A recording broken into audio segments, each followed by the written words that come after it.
Cinema industry వైపు వెళ్ళాలనుకుంటున్నారా? మీకు మేమున్నాం. వెంటనే కాల్ చేయండి. సార్ నమస్తే సార్, రాంప్రసాద్ గారు. నమస్తే విష్ణు గారు. సార్ రాంప్రసాద్ గారు, 1 లక్ష రూపాయలు ఇన్కమ్ వచ్చే ఒక ప్రైవేట్ ఎంప్లాయీ, సో తనకొచ్చే జీతంలో నుంచి ఒక 30 నుంచి 40 వేల రూపాయలు మ్యూచువల్ ఫండ్స్లో నెలకి ఎస్ఐపి మోడ్లో ఇన్వెస్ట్ చేసుకుంటూ వెళ్తే మరి ఫ్యూచర్లో తనకు వచ్చే బెనిఫిట్స్ ఏంటి? ఎందుకంటే పెద్ద మొత్తంలో ఇన్వెస్ట్మెంట్ పెడుతున్నాడు. తనకు 1 లక్ష రూపాయలు వస్తే almost 30 to 40% of the amount తీసుకెళ్లి మ్యూచువల్ ఫండ్స్లో పెడుతున్నాడు కాబట్టి మరి తనకున్న బెనిఫిట్స్ ఏముంటాయంటారు అసలు? పెద్ద మొత్తంలో మంత్లీ ఎస్ఐపి ద్వారా పెడితే ఇనిషియల్ ఇయర్స్లో మీకు ప్రాబ్లమ్స్ వచ్చే అవకాశం ఉంటాయి. ప్రాబ్లమ్ ఇన్ ద సెన్స్ మీరు పెట్టింది తగ్గిపోతుంది, మార్కెట్ పడుతుంది. అది ఫస్ట్ పాయింట్. కానీ లాంగ్ రన్లో ఇంకెవడో మిమ్మల్ని ఏమీ కదిలించలేడు అసలు. కనీసం 12 సంవత్సరాలు 15 సంవత్సరాలు ఇప్పుడు పెద్ద మొత్తంలో పెట్టిన వాళ్ళకి దాని పవర్ అర్థమవుతుంది. రాను వీళ్ళు గ్రో అవుతారు కదా, అప్పుడు అకార్డింగ్లీ ఇది గ్రో చేస్తారు. ప్రాబ్లం వల్ల 5,000 2,000 3,000 పెట్టి నేను ప్రయోగాలు చేస్తా చూస్తాను వాళ్ళకి ఏమి అవదు. ఇక్కడ మనం ఏం సైంటిస్టులు కాదు కొత్తగా ఏమైందో చూడటానికి కదా, ఆల్రెడీ ఒక ప్రూవెన్ కాన్సెప్ట్. దాంట్లో క్లియర్గా మీకు అప్స్ అండ్ డౌన్స్ కనపడుతుంది. Almost 30 years of track record, worst fall ఏంటి, ఎలా రియాక్ట్ అంతా ఉంది. సో ఒక డీసెంట్ అమౌంట్ పెడితే దాని ఎఫెక్ట్ మీరు చూడగలుగుతారు. ఓకే, పెద్ద మొత్తంలో పెట్టిన వ్యక్తి రాను ఇంకా పెద్ద మొత్తంలో పెడతారు. ఫస్ట్ స్టెప్ అప్ పెంచుకుంటూ పోతాడు, తనకు కూడా ఆదాయ వనరులు పెరుగుతూ ఉంటాయి కాబట్టి. చిన్న మొత్తంలో పెట్టడానికి దీని పవర్ అర్థం కాదు కాబట్టి ఇన్కమ్ పెరిగితే ఇంకోటి చూసుకుంటాడు, ఇంకేమైనా పెడదాం, ఆల్రెడీ మ్యూచువల్ ఫండ్ పెడుతున్నాం కదా 5,000 అని. ఓకే, పెద్ద మొత్తంలో పెట్టడానికి ముందు మీరు అన్నట్టుగా private sector employ, be it pharma, be it manufacturing, be it IT, whatever it is, దీంట్లో పెట్టడం వలన ఆయన భవిష్యత్తు మీద భరోసా పెరుగుతుంది. ఎందుకు పెరుగుతుంది? ఇప్పుడు నెలకు ఒక 30,000 పెడుతున్నాడు అంటే కనీసం 80,000 జీతం లేని 30,000 పెట్టలేడు. ఓకే, 30,000 నెలకు పెడితే పర్ ఇయర్ ఆయన పెడుతుంది ఎంత? 3,60,000. 3,60,000 అవుతుంది. 3,60,000. ఒక కాలం కలిసి వచ్చింది, ఎటువంటి ఇబ్బంది జరగలేదు, నిర్విఘ్నంగా నిర్విరామంగా పెట్టాడు. ఒక 5 ఏళ్ల పాటు పెట్టాడు అనుకోండి. 5 ఏళ్ళు అంటే 5 3 15 లక్షలు, ఇంకొక 3 18 లక్షలు పెట్టాడు. మార్కెట్ అంతా సవ్యంగా సాగి జరిగితే ఈ పెట్టిన 18 లక్షలు కాస్త పెరిగి ఒక 25 లక్షలు అవుతుంది. 25-27 లక్షలు అవుతుంది. లేదు మార్కెట్ అప్పుడు దెబ్బ కొట్టేసింది, అప్పటిదాకా 25 లక్షలు అయిపోయి 25% పడిపోయింది మార్కెట్. అప్పుడు 25 కాస్త మళ్ళీ 5 లక్షలు తగ్గి 18 లక్షలు అయింది అనుకోండి, 7 లక్షలు తగ్గింది, 25% పడిపోయింది. అంటే 5 ఏళ్ల తర్వాత నేను పెట్టిందే ఉంది. ఇది పాసిబుల్. అదే రోజు మార్కెట్ పడ్డది, రేషన్ వచ్చింది, జాబ్ కోల్పోయాడు. ఓకే, అప్పుడు ఆయన నెలవారీ ఖర్చు ఒక 60,000 ఉంటుంది, 60,000 70,000 ఖర్చు ఉంటుంది. సో ఇప్పుడు జాబ్ పోతే ఇమీడియట్గా కావాల్సింది ఏంటి? ఏమీ అక్కర్లా, నెలవారీ ఖర్చులు డబ్బులు ఉంటే ఆడ ధైర్యంగా పడుకోవచ్చు. ఆయనకు కావాల్సింది ఎంత? 60,000 కదా. నీ దగ్గర ఎంత ఉంది డబ్బు? 18 లక్షలు ఉంది. 60,000 నెలకు తీసుకుంటే సంవత్సరానికి నువ్వు తీసుకున్నది ఎంత? 7,20,000. దగ్గర 18 ఉంటే ఇంచుమించుగా 3 ఏళ్ళు బ్రతకగలుగుతావు. జాబు రాకుండా ఎలా బ్రతకూడదు అలా. ఇక్కడ కాకుండా ఎక్కడైనా పెడితే ఇది అవుతుందా? ఇప్పుడు ఎస్ఐపికి ఎటువంటి కమిట్మెంటు లేదు. మీరు పెడుతున్న అమౌంట్ పెంచుకోవచ్చు, తగ్గించుకోవచ్చు, ఇష్టం వచ్చినప్పుడు ఆపేయచ్చు, క్యాన్సిల్ చేసేయచ్చు, ఎస్ఐపిని పాజ్ కొట్టచ్చు కొన్ని నెలల పాటు. అలాగే ఎప్పుడు ఏ అవసరానికైనా ఎంత అంటే అంత తీసుకోవచ్చు. ఇలా ఉన్న వెసులుబాటు ఇంకెక్కడైనా ఉందా? ఎటువంటి వేస్టేజ్లు, మేకింగ్ ఛార్జెస్, ఎగ్జిట్ లోడ్లు ఏమీ లేకుండా తీసుకోవచ్చు 1 year దాటితే. ఎప్పుడైనా ఎంత. ఇది ఒక కమిట్మెంట్ కాదు. అదే ఒక పాలసీ కడితే నువ్వు కట్టకపోతే టైంకి కట్టేదాన్ని పెంచుకోలేవు, కష్టం వచ్చింది తగ్గించుకోలేవు, టైం కట్టకపోతే లేట్ పేమెంట్ అంటాడు. ఇక్కడ అదేం లేదు కదా. నీకు వద్దా ఆపేసే, పెంచుకో, తగ్గించుకో, నీ అవసరానికి ఎప్పుడైనా ఎంత మేరకైనా తీసి వాడుకో. లేదు సార్, మరి మీరు అన్న ఎగ్జాంపుల్లో ఆయన పెట్టింది 18, ఏముంది సార్, ఏమీ లేదు, అది తీసుకుని తింటే ఎలా అన్నాడు. మంచి క్వశ్చన్ కదా. 25 లక్షలు అయింది, మళ్ళీ సన్నగా పడిపోయింది, ఇప్పుడు 16 లక్షలు అయింది, పెట్టింది కూడా లేదు, 5 ఏళ్ల పాటు నష్టం వచ్చింది కదా సార్. మరి ఇప్పుడు ఎలా సార్ అంటే అప్పుడే దానికి ఎగ్నెస్ట్గా లోన్ తీసుకోవచ్చు. లోన్ తీసుకోవడం వల్ల ఏంటి, నువ్వు అస్సల్ని ఏం డిస్టర్బ్ చేయట్లా, దాని మీద లోన్ తీసుకొని వాడుకుంటావు. మార్కెట్ 30% పడ్డాక మోస్ట్లీ అక్కడ నుంచి రికవరీ అయ్యే కదా. 40% పడితే నెక్స్ట్ 1 yearలో అట్లీస్ట్ రికవరీ అయింది కదా. అప్పుడు దాన్ని డిస్టర్బ్ చేయకు, దాన్ని ప్లెడ్జ్ చేసి దానికి ఎగ్నెస్ట్గా లోన్ తీసుకో. లోన్ అని తీసుకోవాలి, 1 yearకి సరిపడా తీసుకో. అది కూడా ఓడీ లోన్ లాగా ఇస్తారు మ్యూచువల్ ఫండ్స్ మీద. ఓడీ లోన్ అంటే ఏంటి? ఓన్లీ ఇంట్రెస్ట్ పే చేయడం. ఇప్పుడు నీకు నెలకి 7 లక్షలు కావాలి కదా, 7.5 లక్షలు తీసుకో, 10% వడ్డీ చేసుకో. అప్పుడు ఏంటి, 1 yearలో నువ్వు కట్టాల్సిన వడ్డీ ఒకటే కట్టాలి, అది 70,000. నీ ఖర్చులు 7-20. 8 లక్షలు తీసుకో, అటు వడ్డీ కట్టే ఇటు తెలుపు, నీలోపు జాబ్ రాదా, తప్పకుండా. ఈలోపు మార్కెట్ రికవర్ అవుద్దా, అది కూడా ఇంక టెన్షన్ ఎక్కడ లైఫ్లో. టెన్షన్ విల్ ఓన్లీ కమ్ నీ లైవ్లీహుడ్ కంటూ ఒక లిక్విడ్ ఎసెట్ లేకపోతేనే లైఫ్లో ప్రాబ్లం వస్తుంది. అది ఉన్నప్పుడు ప్రాబ్లం రాదు. ఇదే పని మ్యూచువల్ ఫండ్స్ కాదు, గోల్డ్ కొనుక్కున్న ప్రాబ్లం రాదు.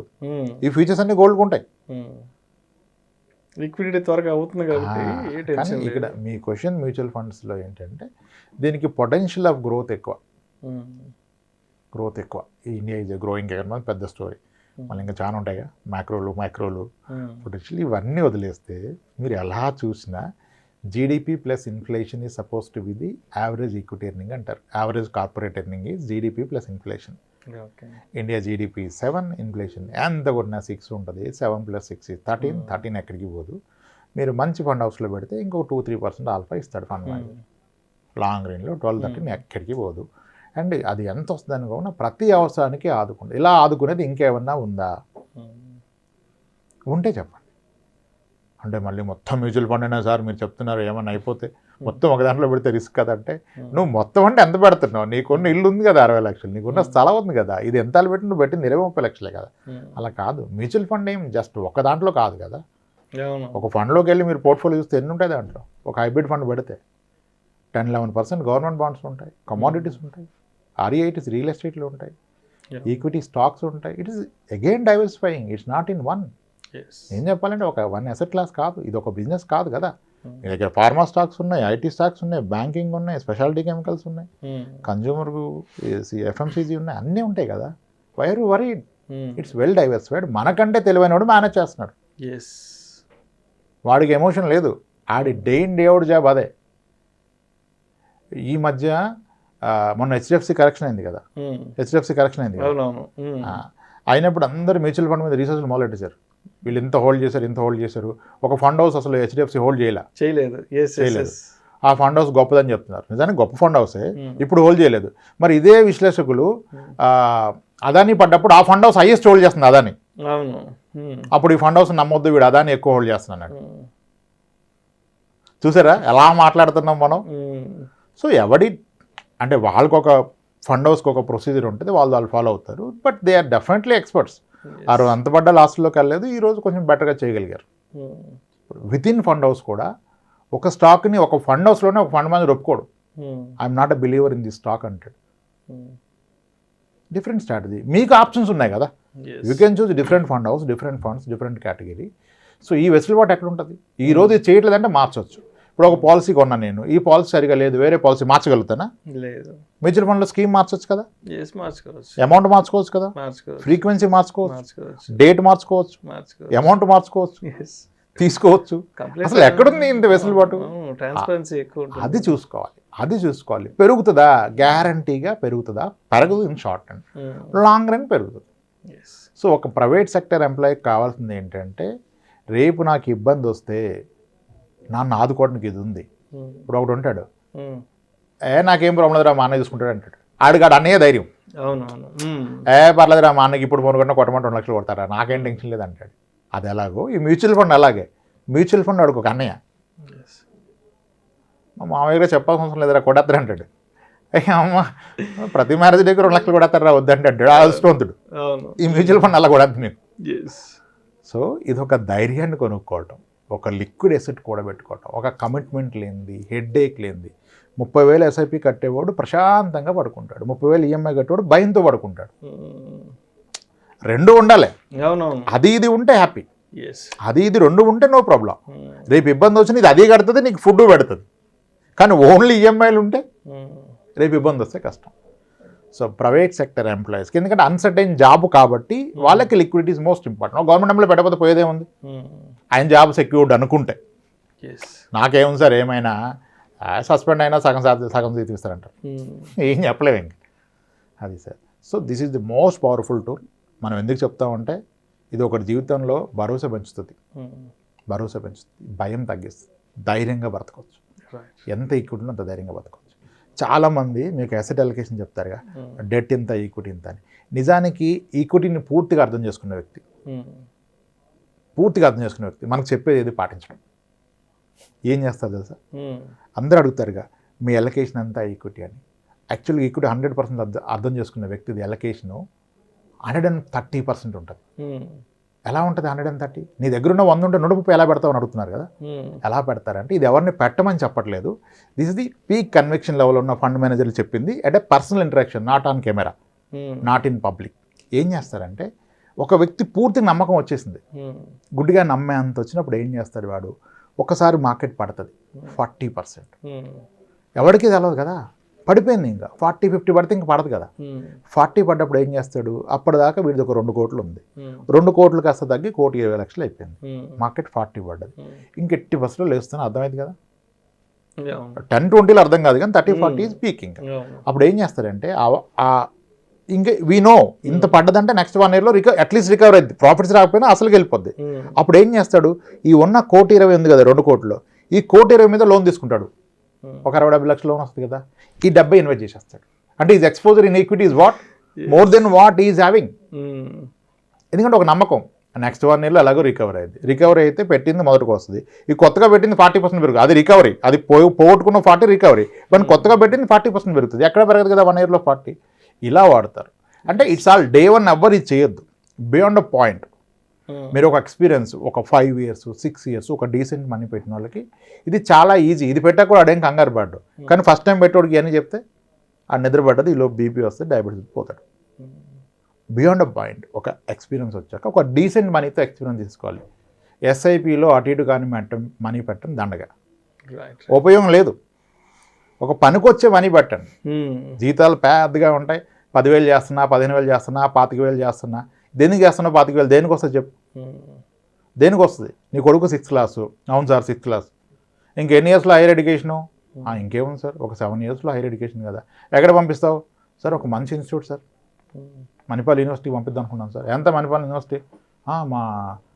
మా వదిన గారి అబ్బాయికి 28 లక్షలు అయింది, మరి మీ వాడికి ఎంత అయింది? 60 లక్షలు అయితే సార్. అవుతుంది కదా, మరి 25,000 ఎస్ఐపి 60 లక్షలు అయిద్దా? కాదా సార్ అంటే ఎట్లా అయిద్దా? నువ్వు పెట్టేది ఎంత? 2.5 లక్షలు సంవత్సరానికి, 6 ఏళ్ళు పెడితే ఎంత? 15 లక్షలు. 15 లక్షలు 40 అయిపోద్దా? మా అంటే 20 అయింది, సరిపోదు కదా. అది గుర్తించు, నువ్వు ఎందుకు పెడుతున్నావు, ఎంత కావాలి దానికి పెట్టు. ఇలా అన్ని పెట్టే క్రమంలో ఒక ఎస్ఐపి బాబు ఎడ్యుకేషన్కి, పాప ఎడ్యుకేషన్కి, మ్యారేజ్కి, రిటైర్మెంట్కి, ఇవన్నీ నీకు నాకు మధ్యనే. నువ్వేం ఫండ్ హౌస్కి చెప్పట్లేదు ఎందుకు పెడుతున్నావు. రేపు ఉద్యోగం పోతే ఇవన్నీ తీసుకొని తిను. ఈరోజు ఫుడ్ లేకపోతే ఫ్యూచర్లో బిర్యానీ గురించి ఆగం కదా, మొత్తం తీసుకొని తిను. That is liquidity. ఎంత ఎక్కువ పెడితే అంత ధైర్యంగా పడుకో. మ్యూచువల్ ఫండ్లో 1 కోటి రూపాయలు ఉన్న వాళ్ళు చాలామంది ఉన్నారు, నా దగ్గరే ఉన్నారు. ఎవరికి భయం లేదు. ఉద్యోగం పోయిందంటే నేను వెంటనే మంచి వెకేషన్ ప్లాన్ చెప్పేస్తా.